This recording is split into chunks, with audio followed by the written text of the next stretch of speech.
Welcome to episode 30 of the StormCast, the world's best podcast.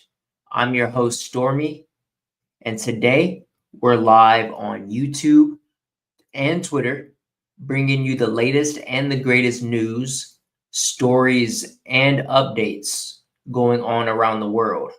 Today is Wednesday, September 10th. 2025. As always, the Stormcast is available everywhere you can find podcasts. So be sure to subscribe on YouTube, drop a 5-star review on Spotify, and follow us on Twitter and Rumble. All of this links will be in the description below. Your support on Patreon also helps us to keep going strong. All links, as I said, will be down in the description below. And don't forget to like the video. So let's get into it. It's been a minute now since I've done a solo podcast, so I'm really excited about today's podcast. I hope everyone is having a good week so far.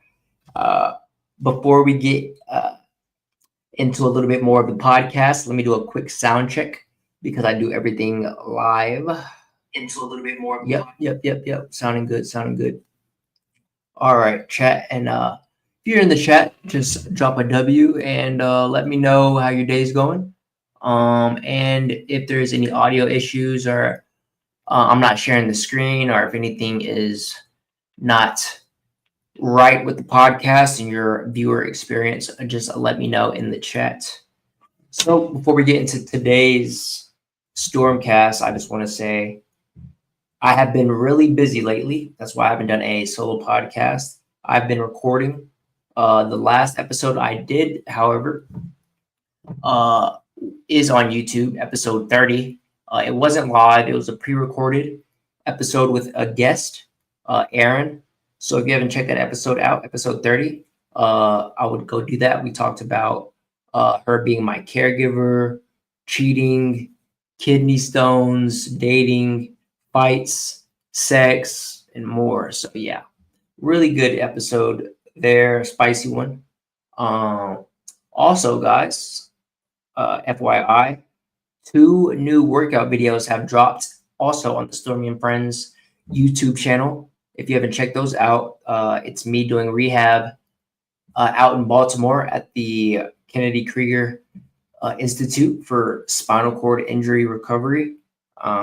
So yeah, those videos are out on the channel. 2 long videos, just me showing you my physical therapy and exercise routine out there. And I also did a vlog while I was out there. While I was in Baltimore, I took a train to DC and we went out there for the day and we recorded everything. And so if you haven't seen that, it's because it's going to be dropping on the YouTube channel this Friday at 5 p.m. Eastern time. So be on the lookout for that. More content coming, guys. We're continuously dropping episodes. I'm continuously trying to push out content for you guys here at Stormy and Friends. Someone's calling me, guys. Let's see who this is real quick. Hello? Hi, this is Mark. Yes, that's me. Hey, Mark. This is Colleen from McGuinn Homes. How are you? I'm good. How are you? I am good. I'm doing all right. I was calling because a while ago you had voiced an interest in our homes, and I'm just wondering if you're searching for a home still. Oh, yeah, that's no longer the case. I'm actually in a house now. Oh, you got a home? Well, congratulations. Yeah, appreciate it. Do you live it? Yeah, I do. Yeah. Good. Awesome. All right. Well, let us know if you ever need a new one. We'll have you go. Absolutely. Okay. Thanks, Mark. All right, appreciate it. Bye. All right. Nice little segment to the podcast there, the phone call segment. But continuing on, like I said, guys, DC vlog dropping this Friday. Be on the lookout for that. Turn those notifications on the Stormy and Friends YouTube channel. As you know, I've been doing the movie reviews lately. I haven't been actually doing the movie reviews. I have been going to the movie theaters though. So recently I've seen a couple movies. I saw Weapons. I anticipated scary movie that recently came out. I wasn't too impressed. I gave it a 5.3. The new Superman that came out, it was a decent movie, but I didn't do a review on it when saw that. It was a 7.2. And Fantastic Four, First Steps, just came out when saw that recently in the movie theater as well. I give that a 7.5. So I did actually do a movie review on the Fantastic Four, First Steps with my brother and my dad. So be on the lookout for that as well. That is currently being edited here at Stormy and Friends. And in other news, guys, Raiders, for the NFL season, obviously, NFL season is here. Football season is here. And unfortunately, my Longhorns lost to the Ohio State Buckeyes. Good game. Ohio State Buckeyes looking really good, really hard matchup. We were number 1 in the country, unfortunately. Now we're probably like number 3. But, guys, we still have a chance to go deep in the playoffs. And I expect us to go to national championship this year with Arch Manning. First game of the season, like I said, we just need to warm up, fix some things, and we're back in there. And also, my NFL team, my Raiders, took a W. We beat the Patriots on Saturday. Good game. Geno Smith and Pete Carroll have been the best 2 additions to the Raiders in a long time. So shout out to my Raiders, man. Shout out to the Raider Nation. Yeah, it's looking good. We're looking good. I'm excited. So I'll keep you guys updated on how my teams are doing. And fantasy football, I have been doing really good on ESPN. I had 9 teams, currently 6-3 after the first week. And on Yahoo, I have 8 big money leagues. I'm currently 5-3 on there. Looking to bounce back after last week. A couple Xavier Worthy sold me. Obviously, he went out the first play of the game, and I had him on all 3 of those teams that lost. So he sold me there. I was expecting him to have a big game, but got some backups in for him now, and we're coming back strong this week, guys. So look good, looking to make some big money here at the end of this season. That's really the only sports gambling I will do. I don't do any prize picks or anything like that. I'm looking to get into it. I don't really understand the the lows and the highs of the sports betting on that app too much, but I might get into it this year after I learn it a little bit more. And as far as recovery progress, I want to give you guys a recovery progress part of this podcast. Been doing a lot of at-home workouts and been hitting the gym pretty hard. In the gym once, twice a week, and swimming, and at home doing a lot of weightlifting. I'm just really focusing on lifting, trying to get stronger, and eating, and trying to get bigger in that way, and continuing my massages. I do massage every 2 weeks, so those get my body right, keep my body flexible and strong, and prevent me from getting contractures and things like that being in a wheelchair. And been trying to meditate lately. Been trying to keep my meditation routine going with the workouts. I feel like meditation is very important for not only your mental health, but your physical health as well. After I meditate, my body feels really good, especially after a workout. I feel like it's a good way to end your workout. So just been incorporating those things lately in my life, ladies and gentlemen. Currently have 3 people in the live chat. Shout out to the chat. Drop a W in the chat if you're here. We're gonna get into we're gonna get into some latest news actually here before the main topics of the pod. I don't know. This is really, really recent, guys. Unfortunately, some news has come out that Charlie Kirk has been shot at Utah Valley University event. Suspect in custody, and that is not good. And I saw the video, the uncensored video on Twitter of him getting shot, and it looked deadly, guys. He got shot. It hit him right in the neck. There's not too much reports on his status in the hospital. But it looked like a straight shot right to the carotid artery. I hope it didn't hit the carotid. But he was bleeding right away. So if you want to check out the uncensored version, I obviously can't show that here on YouTube, but I will show you the censored version. And this took place on Wednesday, which is today. So this is recent news, giving you guys the latest and the most recent news here on the pod. There's a video to go along with it here from the Daily Mail, titled, Charlie Kirk shot. If you don't know who Charlie Kirk is, he's a conservative speaker. He was part of the MAGA, campaign with Trump to get him elected, and he does a lot of debates on college campuses and things of that nature. And a lot of controversial topics, speaking about abortion, women's rights, feminism, traditionalism, conservatism, things like that. So, it's a deadly, deadly job apparently to be able to go and speak out in front of people like this, such controversial topics. And so let's check out this video here.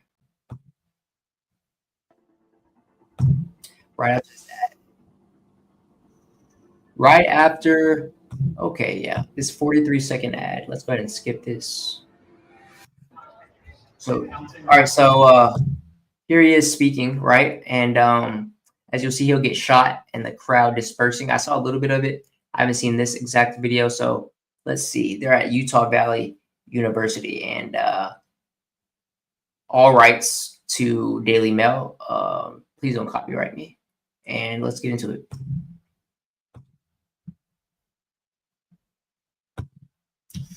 Go back a little bit.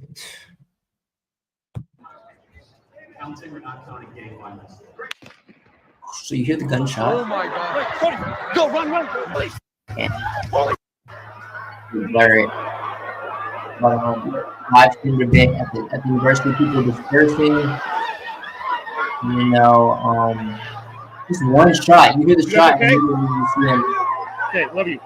So you hear the shot, and immediately you see him grab for his neck and kind of like lean back, and so it's immediate damage, right? And blood.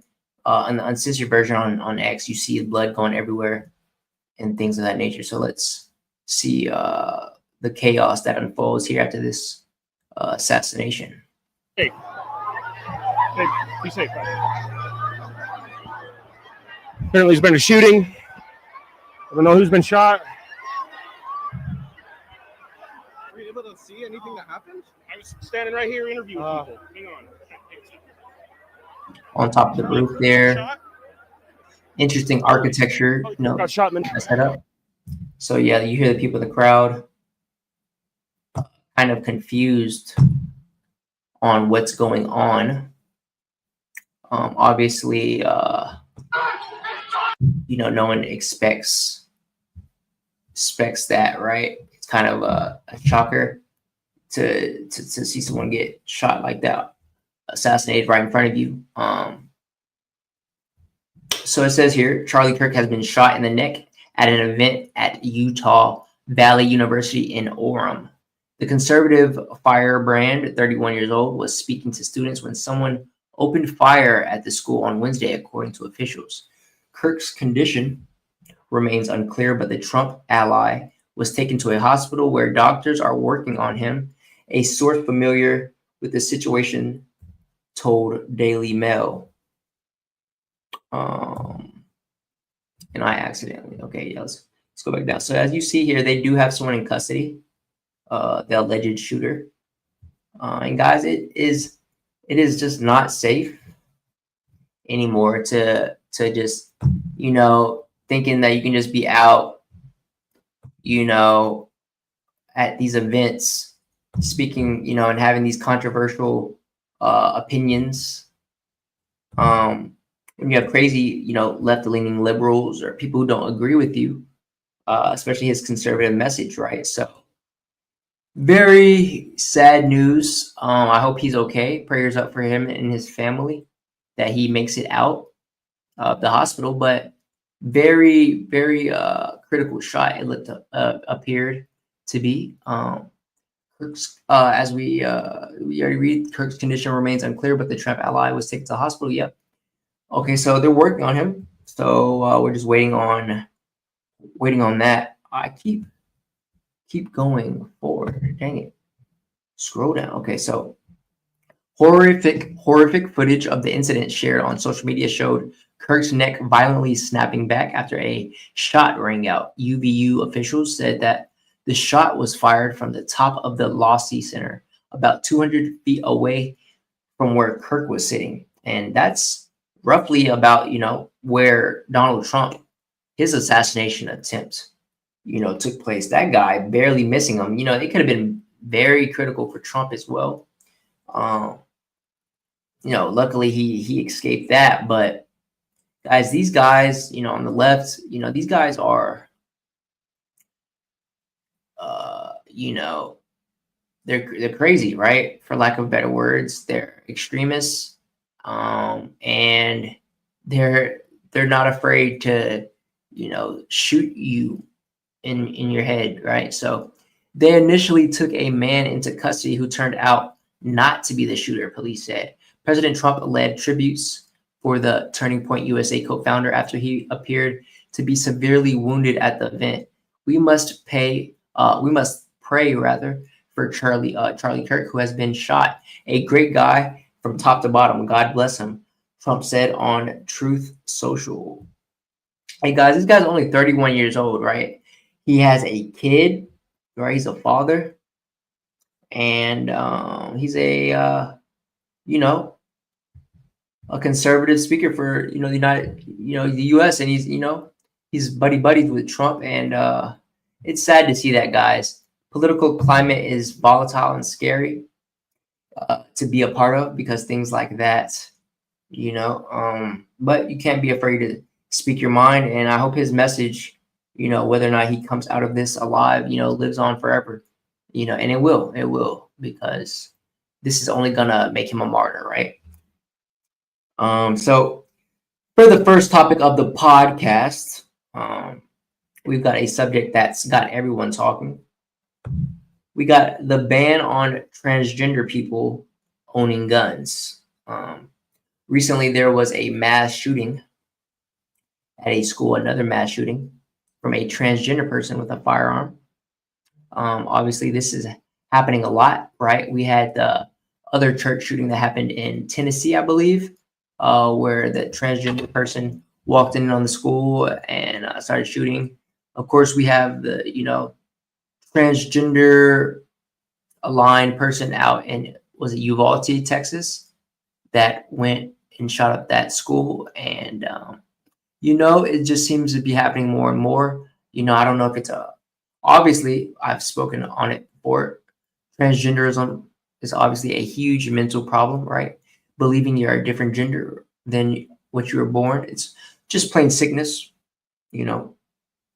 But then to allow these people to get guns, firearms, right? It's a problem. But you can't really classify them all under one branch, right? You can't just ban everybody that's transgender from owning a gun, right? Because it is a Second Amendment, and if they are a U.S. citizen, it is one of their rights, right?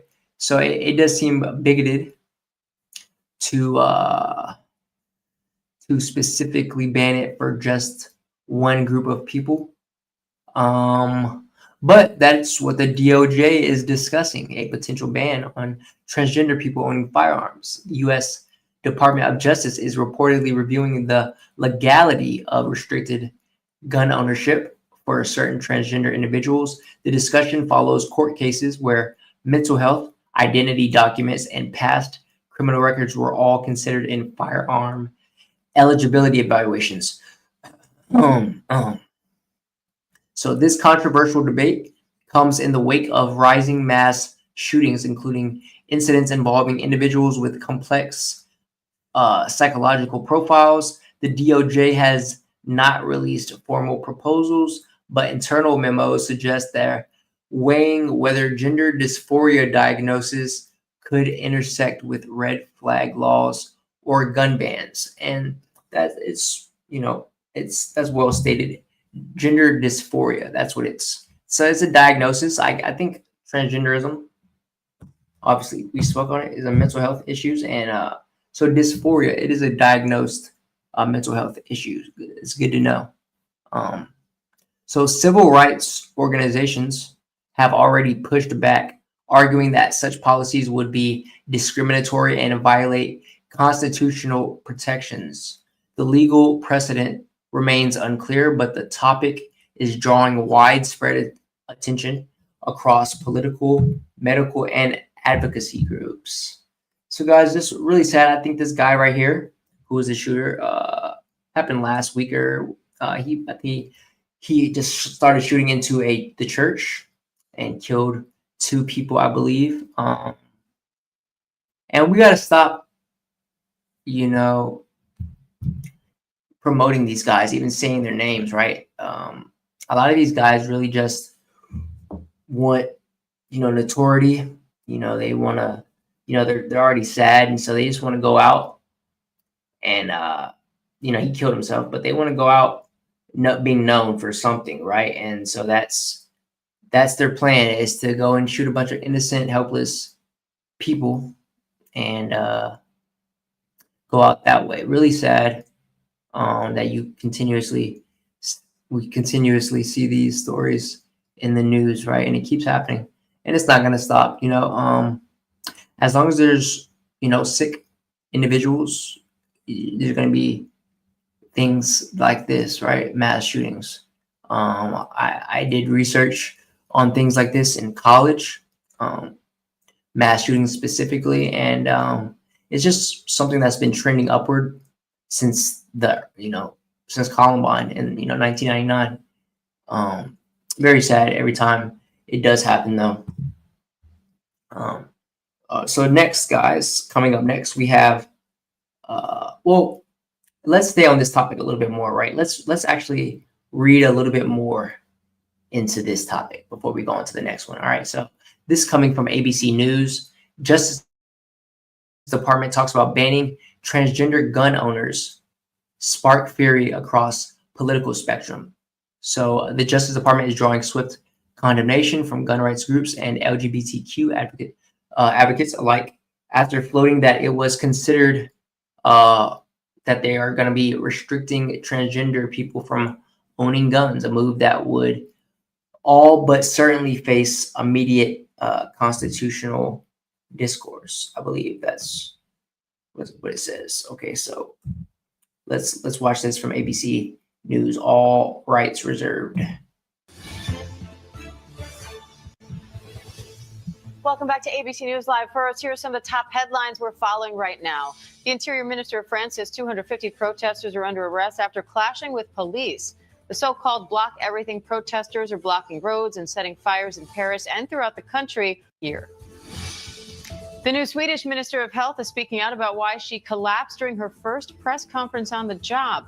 Video shows her slump and then fall forward over a podium. People in the room helped her up and took her out of the room. Now she says she's okay, and she's blaming the fall on a drop in blood sugar. She's passed out. And Elon Musk no longer holds the title of world's richest person. Oracle co-founder Larry Ellison surged to #1 after Oracle's strong earnings report Tuesday. Wait, Elon is no longer the richest man? What does this dude do? He must be doing something crazy to have passed Elon and all his companies. Evening. Bloomberg reports Ellison's wealth jumped by $100 billion to $393 billion, surpassing Musk's net worth of $385 billion. Wow. Oracle reported surging demand for its data center capacity from AI customers. All right, guys. So none of this was related to the topic at hand. But we did find out that Elon Musk has been passed up as world's richest man by that guy. So good to know. But continuing on our transgender gun law ban topic, we have, we'll keep reading on. So Washington, the Justice Department is drawing swift condemnation from gun rights groups and LGBTQ advocates alike after floating that it was considering restricting transgender people from owning guns, a move that would all but certainly face immediate constitutional challenges if ever implemented. The discussions come in the wake of the shooting at a Minneapolis Catholic school last month that federal officials have said was carried out by a transgender shooting. Okay, so this was at a Catholic school, not a church. I misspoke and said it was a church. I thought it was a church. It's actually a Catholic school. Anyways, continuing on.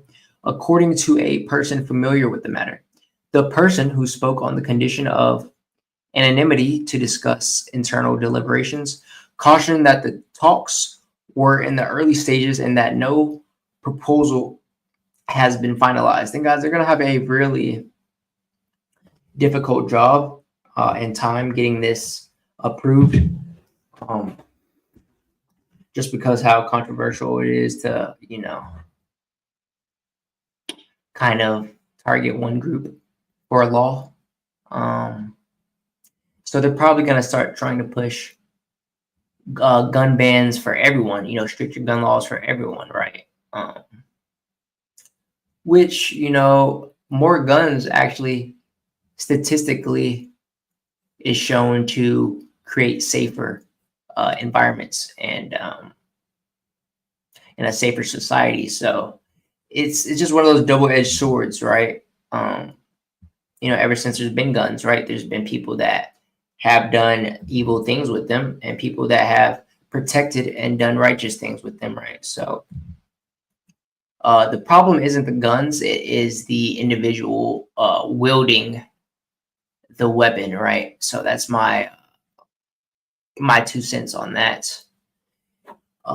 So continuing on, even so, that high-level officials in the Trump administration were discussing such an idea sparked fury across the political spectrum. LGBTQ advocates called it misguided and dangerous, as the vast majority of mass shootings in the U.S. are carried out by men and do not involve transgender people. So that's funny, right? You say that they're carried out by men, but transgender people, are they considered men? Because if they're considered a woman, or what are they considered, right? So very confusing, very confusing. Obviously, I would say most mass shootings are carried out by men for sure, but a large percentage of that apparently seems lately to be transgender people. So are they men or are they women? And how does that play into the statistics there? Continuing on, in quotes, transgender people are less than 2% of the overall population, yet 4 times as likely to be victims of crime.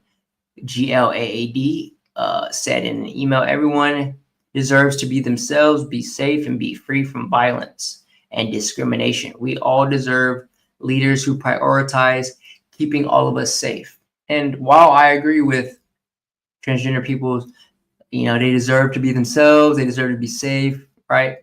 They deserve to be free from violence. This is not what their, message is or what their actions have been. They are extremely violent individuals with, likeliness to cause violence and harm, especially to innocent people, right? So that's been the trend.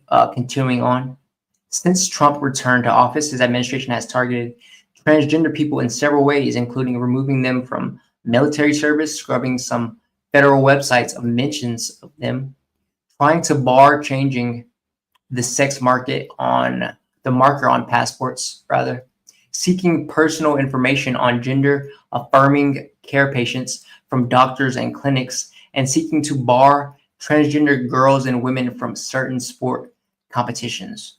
The Justice Department said in a statement in response to questions about the firearms talks that the agency is actively evaluating options to prevent the pattern of violence we have seen from individuals with specific mental health challenges and substance abuse disorders. But the department said no specific criminal justice proposals have been advanced at this time. Some conservative figures have coalesced around the idea of restricting guns for people diagnosed with gender dysphoria, the unease a person may have because their assigned gender and gender identity don't match, through a federal law that bars people from possessing firearms if they are adjudicated as a mental defective, right? So, in quotes, it's incredibly worrying that that seems to be on the table for them. Alejandra Carabello, a transgender rights activist and Harvard Law School instructor, in quotes, says, "This is not something that would be that incredibly difficult to do logistically or practically, but it would be politically explosive in terms of the backlash of Second Amendment groups," right? Gun rights activists, including politically powerful groups such as the National Rifle Association and Gun Owners of America, but vowed to fight any proposal that imposes a blanket gun ban targeting a segment of the population. In quotes, "The Second Amendment isn't up for debate," the NRA said in a social media post on Friday. In quotes, "The NRA does not and will not support any policy proposals that implement sweeping gun bans that arbitrarily strip law-abiding citizens of their Second Amendment rights without due process." And my response to that, NRA, is that these individuals are not law-abiding citizens, right? They are individuals with a tendency to cause harm and use guns to, inflict terror on society. That's just what I've seen objectively and rationally speaking. Continuing on, another gun rights group, Citizens Committee for the Right to Keep and Bear Arms, called the discussions, in quotes, disturbing, prohibiting whole groups of people from owning guns and using firearms because a sick individual misused a gun to harm and kill children is as reprehensible as restricting the rights of all law-abiding citizens because some people have committed crimes, said Alan Gottlieb. The group's chairman said in a statement, in quotes, that anyone in a Trump administration would consider such nonsense is alarming. And, this isn't going to get passed into law. It's, even if it does, it's just too hard to implement, right? If they want a gun bad enough, they're going to get a gun, right? There's so many guns. There's more guns than people in the U.S. So it's not hard to get a firearm. But if we can implement something that prevents people with gender dysphoria from getting firearms, that might be a good step, right? Because it is technically a mental health disease, or any mental health disease. I feel as though people should not be able to access firearms. So coming up next, we have our next topic, which is things that will happen in your lifetime. All right. So on Instagram from Money Society, we have things that will probably happen in your lifetime. All right. So the next few decades will feel straight out of a science fiction movie, and the smart money is already on the move. NASA is planning crewed missions to Mars in 2030s, while experts believe we could see the world's first trillionaire within the next decade as wealth grows faster than the global economy. Okay, so we have also self-driving vehicles are rolling out city by city, and AI is already outperforming humans in areas like coding, problem solving, and strategic decision making. Next, we have the internet will be fast enough to download everything on Netflix instantly, right? So we have 5G right now in China and Asia. I believe they have 6G, apparently. I read somewhere. And so the internet speed is continuously getting faster and faster, right? We're going to be able to download whole movies within seconds. the internet will be so fast. So internet speeds are surging into multi-gigabyte territory. Batteries are being designed to last months on a single charge, and medical breakthroughs may push life expectancy close to triple digits in some nations. The future is arriving at lightning speed, and those who position themselves early will be the ones to reap the rewards. So something you will also see in your lifetime is people in developed countries will live past 100 on average. We've been longevity is constantly being tweaked and worked on, as more and more medicine comes out, more and more procedures comes out, and our knowledge of the human body and biology becomes better. We're going to be seeing people live past 100 on average. It's easy, right? Average lifespan now, people are living, maybe 65 to 75, upper hand 85 years, and we're gonna be getting there hopefully in our lifetime, right? With the invention of and the adaptation of modern medicine. Next, we have someone will become the world's first trillionaire. And on this picture, we got Elon, Mark Zuckerberg, and some guy, I don't know who that is, but we just saw, right, that Elon got passed up. So, a trillionaire, right? That's money that is unfathomable, right? What can you do with $1 trillion? Well, you can do a lot, right? So that'll be interesting to see who makes it there. Another thing you will see in your lifetime is AI will outperform humans in most jobs, right? Previous podcasts, we talked about AI, going to be replacing a lot of our jobs. It's going to be outpricing a lot of individuals in the job market. Well, you heard it here. AI will be outperforming humans in most jobs, right? So a lot of jobs will be getting replaced here soon. Next up, we have of things we will see in our lifetime is batteries will last months on a single charge, right? So battery,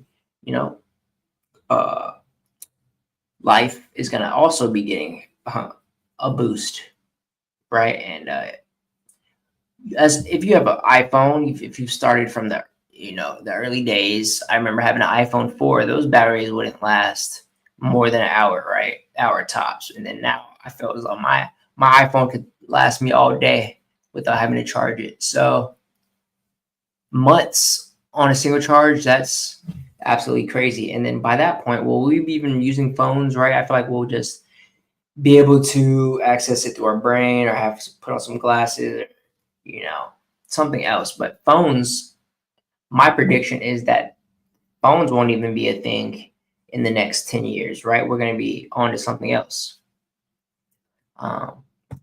And the last up of things you will see in your lifetime is humans will walk on Mars, right? In podcasts, we've talked about, Elon and SpaceX sending robots to Mars and manned missions. We've seen some footage from Mars, but we will have humans walking on Mars in our lifetime.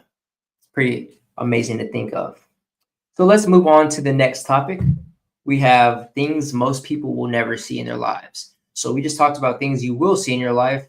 Let's talk about things most people will never see in their lives, okay?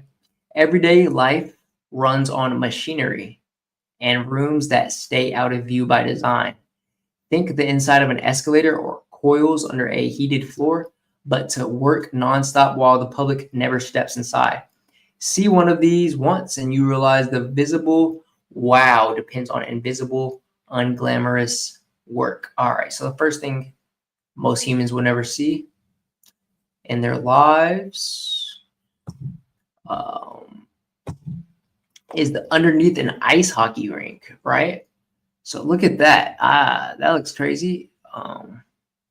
Makes you, what even is, are those bars, and then you on top you have the ice layer. I didn't know that that's what it looked like. And y'all let me know in the chat comments if y'all have seen any of these. There's no way a lot of y'all have seen most of these, right?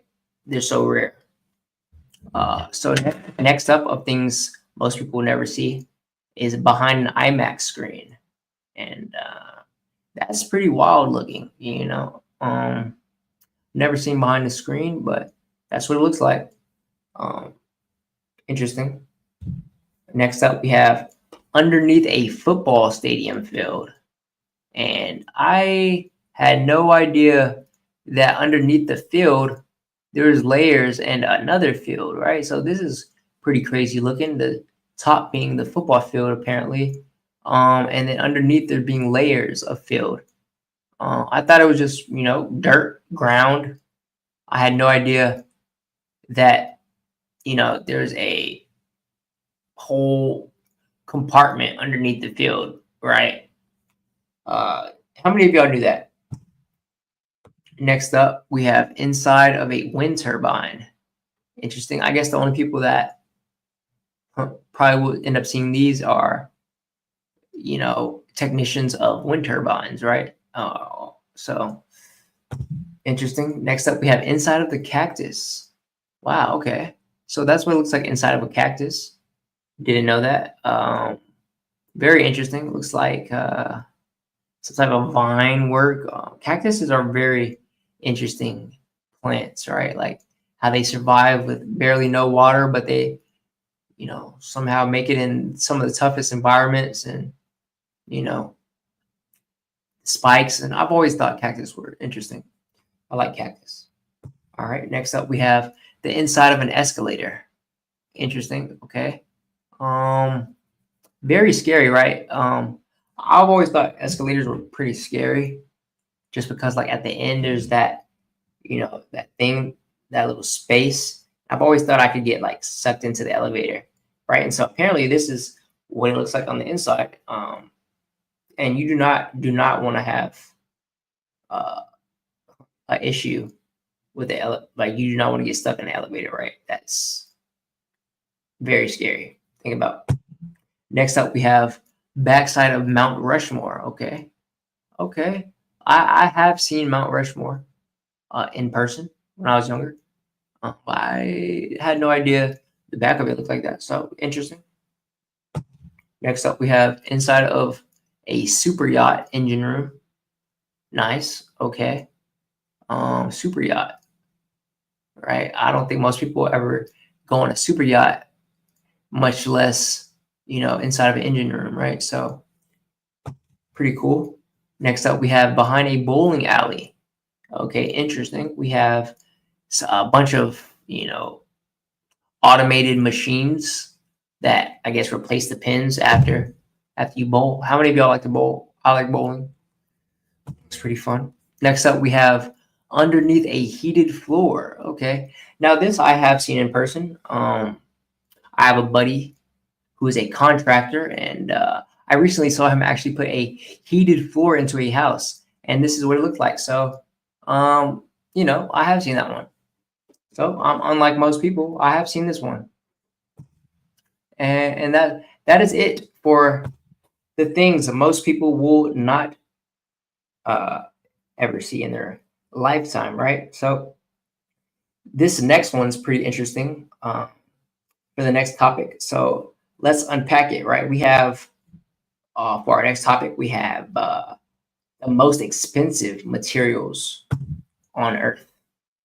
So, did you know that the world holds substances so rare and valuable that their prices reach unimaginable levels?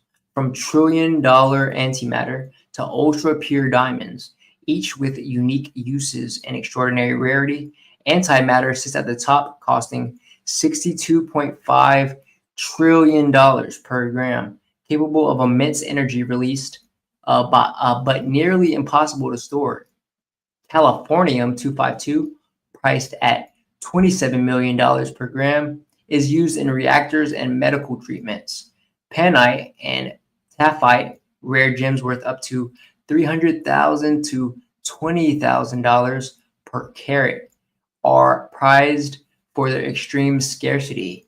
Tritium, at $30,000 per gram, powers fusion and glow technology, while plutonium, at $4,000 per gram supports space missions. LSD reaches $3,000 per gram as an illicit substance, while high-grade diamonds exceed $55,000 per gram, valued in jewelry, lasers, and electronics. So that's interesting. A lot of people may have not known that there are other, gems and jewels out there worth more than diamonds per gram. And then you have LSD, a drug, $3,000 per gram. I didn't know it was that expensive. I have not tried LSD, so I wouldn't know, but I know people who have, and they never spoke about it being $3,000 a gram. I think I've seen LSD in person though. I've seen it. Yeah, when I was in Texas, I think I saw it, but I never tried it. So these materials show how science, rarity, and human demand divine extreme value, from powering reactors and space travel to medical breakthroughs and luxury gems. Each carry significance beyond price. They highlight how fragile and fascinating the world's most valuable resources truly are. Okay, so these are the most expensive materials. We talked about antimatter at $62.5 trillion per gram, right? The reason it's basically so expensive, right, is because it's the most expensive substance, because it releases so much energy, but is nearly impossible to store or produce. So just a extremely rare gem, or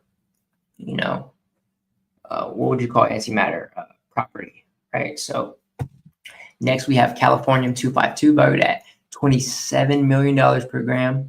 It's used in reactors, medical treatment, and neutron detection, produced only in high security nuclear research facilities. Next we have painite at $300,000 per carat. It's among the rarest gems on Earth, originally found only in Myanmar and often mistaken for other minerals due to its color. Right, that's a sick looking gem right there. Right, imagine that in a ring. Right, imagine proposing to your wife with that. Right, she can't tell you to sleep on the couch. Am I right? Huh. Next up, we have tritium, costing $30,000 per gram. It powers glow-in-the-dark tech and fusion systems, but decays quickly and requires constant nuclear production. Okay. Next up, we have tafyite at $20,000 per carat. It's a lavender gemstone more than 1 million times rarer than diamonds, found only in a handful of locations globally. Now that's also really sick. Purple being one of my favorite colors. I would really like that, on a necklace or a chain. That's fire right there. Next up, we have plutonium, right? Worth $4,000 per gram. It's a dense radioactive metal used in space missions and weapons, extremely toxic and heavily regulated worldwide. I've heard of plutonium, never seen it. That looks pretty cool as well. Next up, LSD, reaching $3,000 per gram. It's an outlawed psychedelic made in labs, sold in micrograms, and remains one of the most expensive illicit substances, right?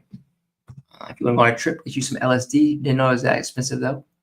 And next up, we have diamonds, right?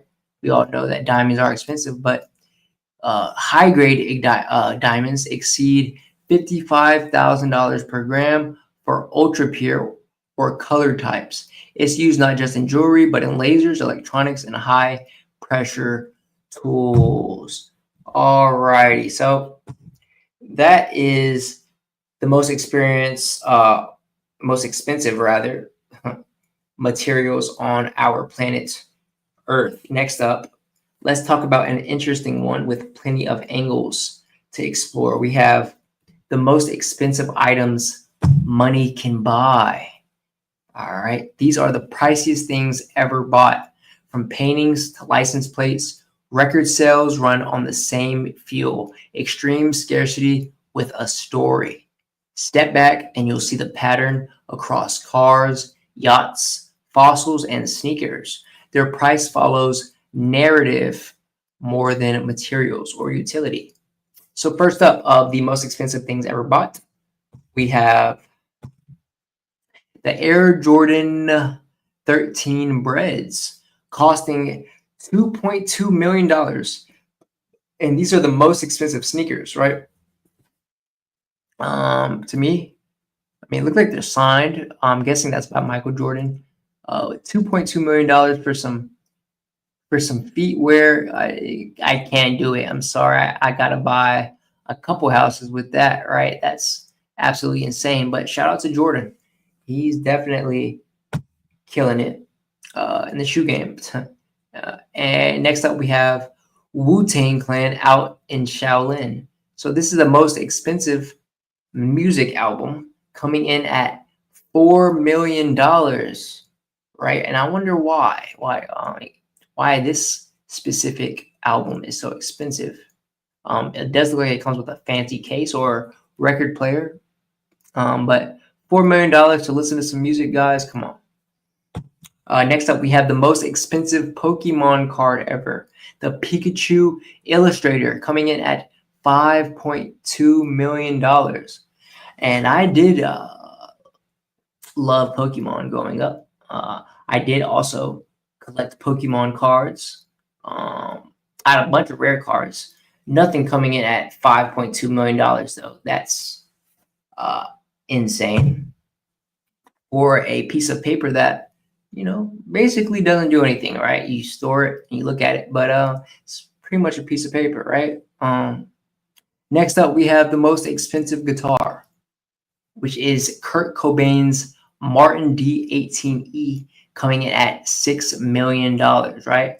Looks just like a normal guitar to me, but I'm guessing because Kurt Cobain, one of the best guitar players of all time, rock star, who ended his life in an unfortunate way, right? But still, nonetheless, a legend. And, we got an expensive guitar from him. I'm guessing it's his. Next up, we have the most expensive license plate, the Dubai license plate P7, coming in at $15 million. Now, this license plate is pretty rare, right? It looks pretty sick. Just the number 7P. You look like a F1 racer with that on, right? Pretty rare.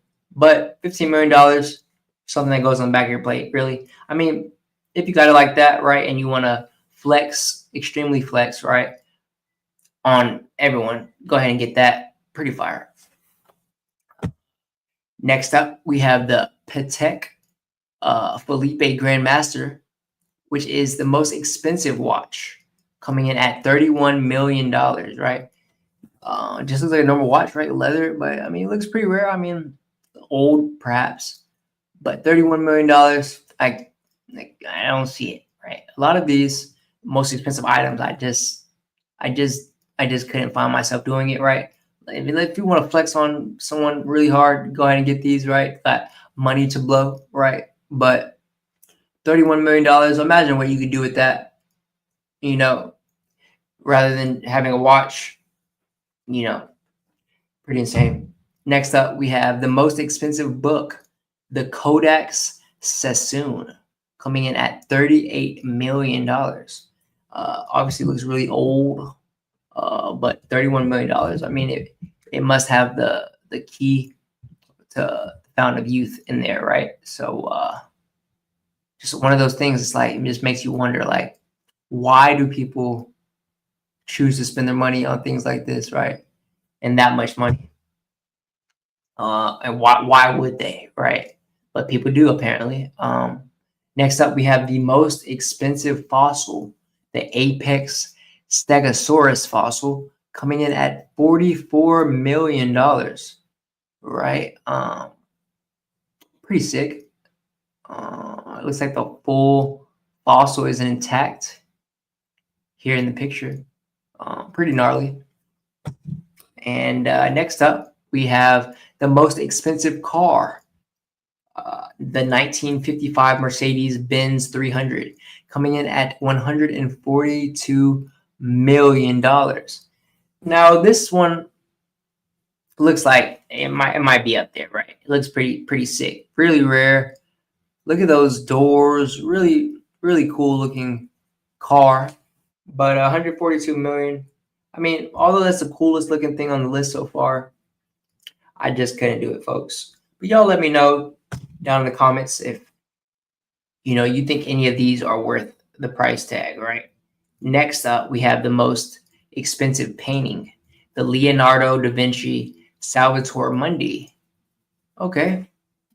This coming in at $450 million, right? And some expensive, paintings are always expensive, even when you don't think they're going to be. Like, look at that. Like, you would not expect that to be $450 million, right? Or the Mona Lisa. That's also up there, right? It's got to be,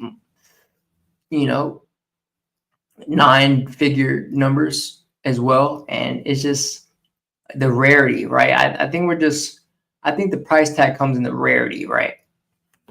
For collectors and things like that. Next up, on our list of the most expensive items money has bought, we have the most expensive yacht, the Azam, coming in at $600 million. Right, and that is a sick looking ship, right? But so expensive, right? You could buy 600 yachts for that price tag, right? But it apparently is worth it.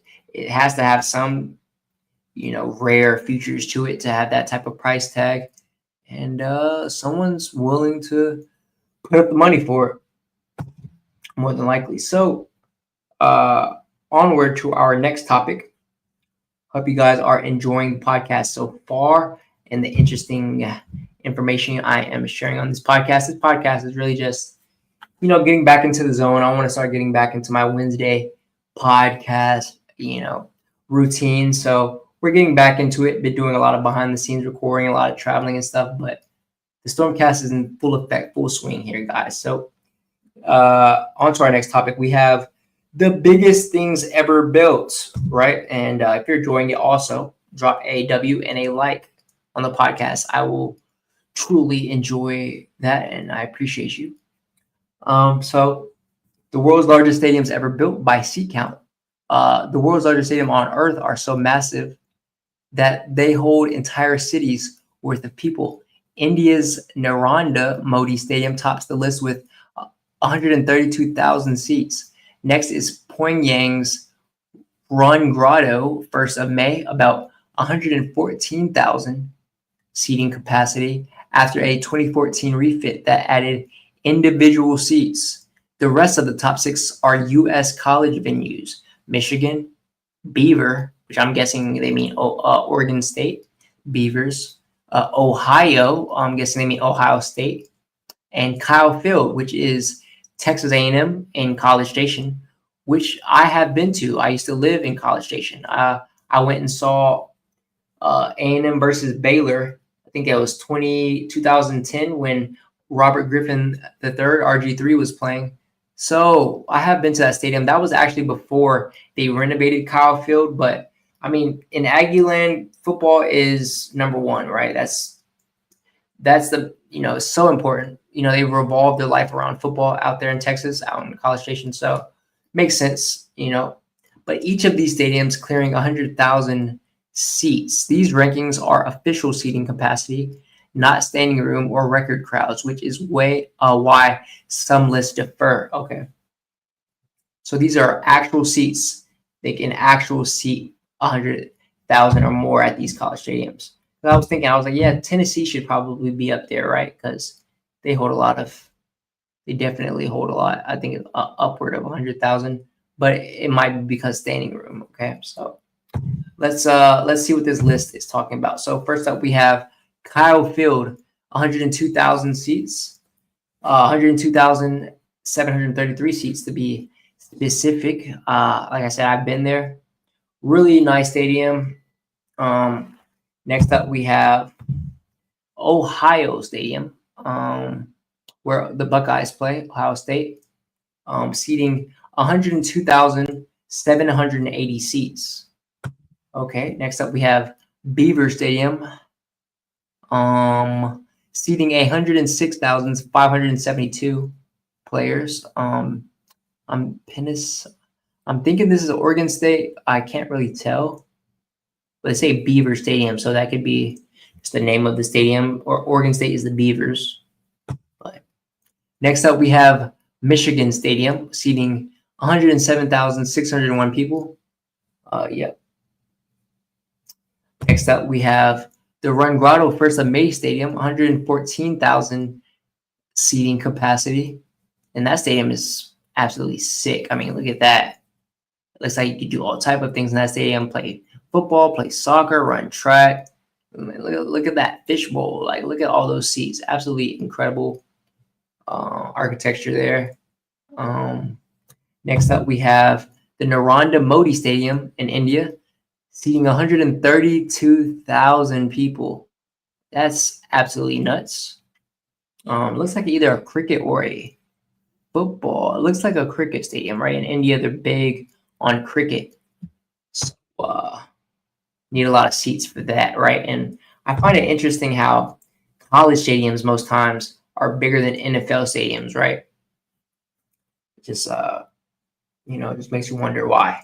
I guess the fan base, more students, but just college football in general, just such a big focus point. So big here in the United States. And obviously, as you see, we're willing to throw so much money to get those type of crowds in our stadiums, right? So onward to our next topic, we have the most densely populated place on Earth, and this is actually to close out the episode. Let me do a quick sound check before we get into our last topic, ladies and gentlemen. Make sure everything's sounding good. Make sure everything is Gucci. Nice. We do it live, folks. We do it live here in the Stormy and Friends studio. All right. So we have the most densely populated place on Earth, known as Kowloon Walled City in Hong Kong, which was once the most crowded place on the planet. By the 1980s, more than 30,000 people were packed into just 6.4 acres. It became a maze of stacked buildings, narrow passageways, and high-rises built without any official planning. Even in such tight conditions, a close-knit community developed, complete with schools, shops, and small factories. The city was torn down in 1993, but it still stands as one of history's most striking examples of extreme urban living. So let's dive a little bit deeper into the Kowloon Walled City in Hong Kong, because 30,000 people on 6.4 acres is absolutely nuts, right?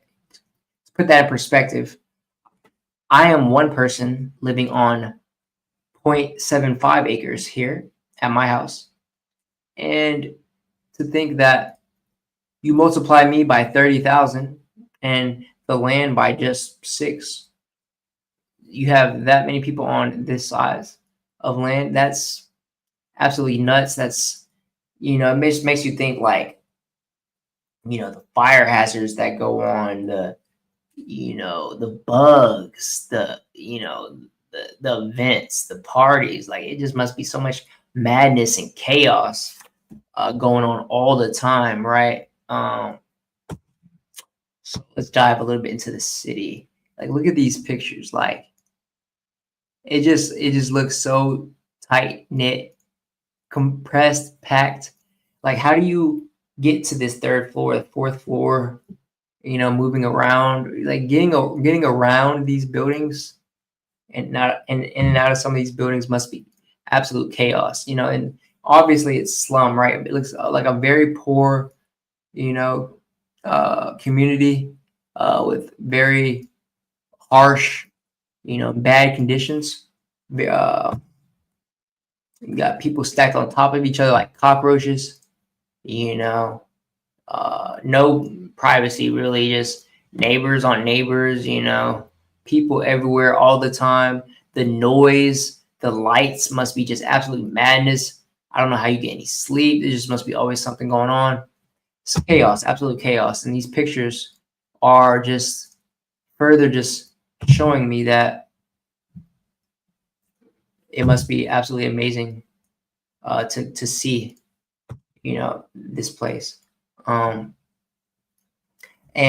we have also a video to go along with it, right? So we have the densest city in the world had a strange secret. It's on YouTube from the channel Damie Lee. All rights reserved for her and her channel, so do not copyright me. All right, let's get into this video.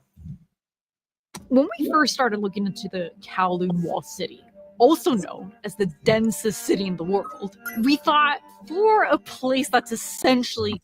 Okay, let's go back a little bit, right? Let's take another look at the dimensions of this city and the land, right? Let's see. The densest city in the world. We thought...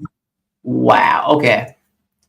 So there is 3.7 for every 3.7 meters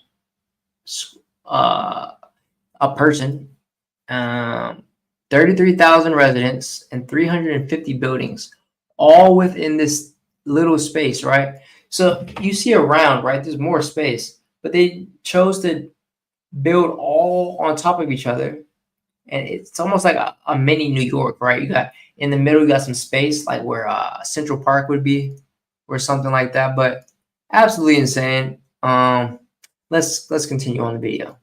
For a place that's essentially a slum, full of crime, drugs, and inhumane living conditions, there's sure a lot of romanticization about this place. In Japan, they even built a giant arcade that mimics parts of the city. And I get it. It looks like it came straight out of some dystopian sci-fi novel. A giant megastructure, part architecture, part living organism. It's like a real-life manifestation of Hive City. And it's actually something architects have been dreaming about for years. One continuous structure where you can access all the necessities of daily life that evolves and grows with time. But there's also stories after stories from people who's lived there or visited there that claim to have fond memories of this place, describing it as an energetic. Can y'all imagine the smells? Just the raw smell coming out of that place? Industrious patchwork of chaos with a strange, compelling beauty. Beauty! How could this possibly be beautiful? So, Kowloon Walled City, could it be more than just chaos?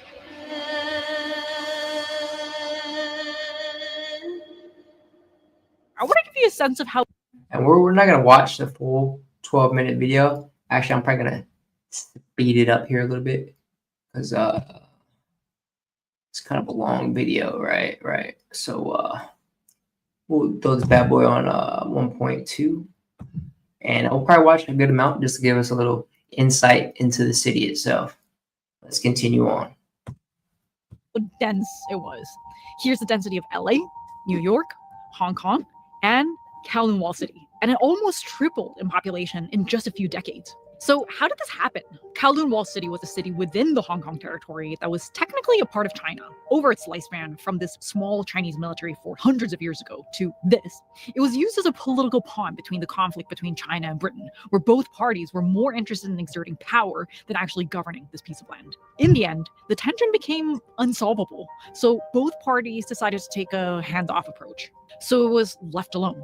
And without any government control or police presence, it just grew and grew, almost like a living organism. Buildings to accommodate the huge...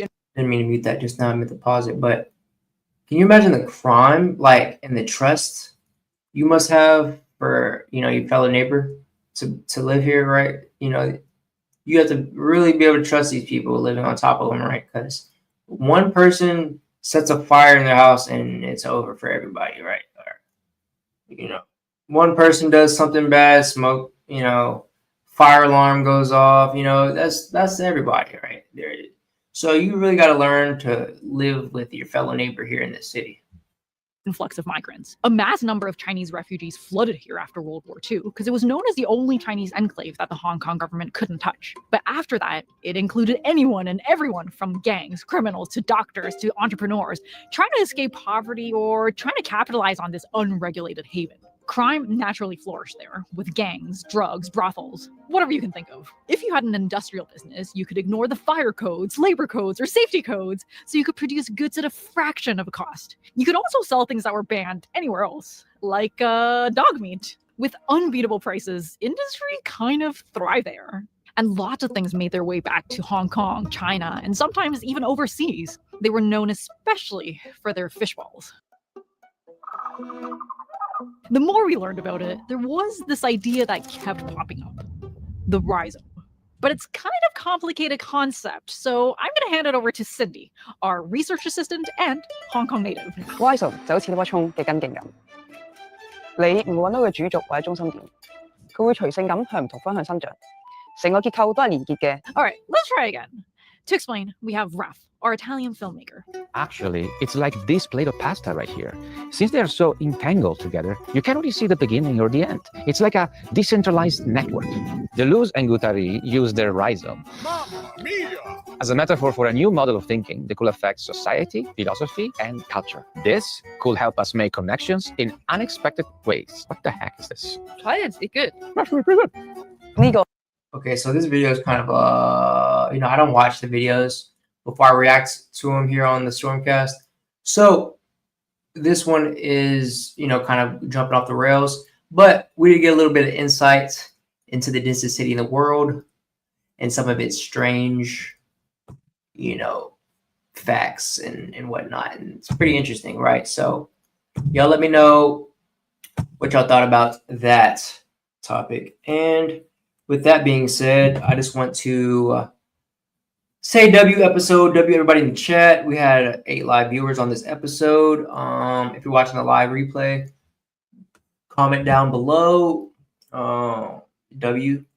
I want to let you know that if you want to support the podcast in any other way, you want to see me continue to bring you topics, interesting topics, and more podcasts, more episodes, more content in general, you can hit that description down below and join the Patreon for only a cheeseburger a month. I believe it's $4.99, and you get behind the scenes videos. You get special requests, merch drops before anyone,